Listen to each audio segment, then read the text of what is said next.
来看中华福兴的万丰村，伫咧园林大牌边啊。过去这条圳沟呢，拢叫做台湾沟。早期村民拢靠台湾沟食青，用这竹牌啊再会打刷卖钱，洗衫过生活。这社区呢，就邀请专业的老师来甲居民写歌，甲这万丰村的历史风景透过歌曲传唱落去。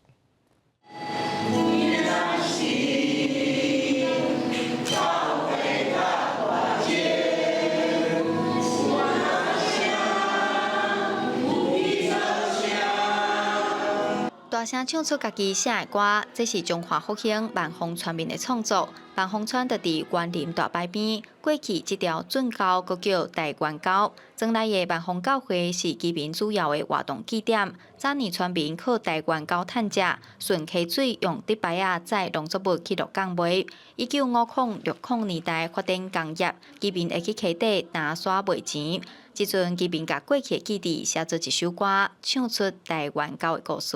囡仔的时吼，来教会时吼，要做礼拜进前，有一个大钟吼，拢会当，有人听到就讲啊，要做礼拜啊，就今日来啊，安尼。过去有真济船只运输对园林到鹿港吼，都是通过这条台湾沟吼。啊，这条台湾沟有真济历史的故事，包括日本人嘛对这条沟拍到园林啊，到彰化的所在，通过这的活动，互百姓会当定心，会当凝聚。 社区时代参囡仔人做伙讨论，大家出意见，写出一首代表万丰的主题曲，过程也充满人情味。上珍贵是迄人情味满满，叫阮遮济岁要来写这首歌是真困难，但是老师一个启蒙安尼吼，阮就拢一直想出来啊。我是教会出身的婴仔，所以我就写万丰，我就去问迄长者讲，为什么万丰叫万丰啊？为什么在地有啥物故事啊？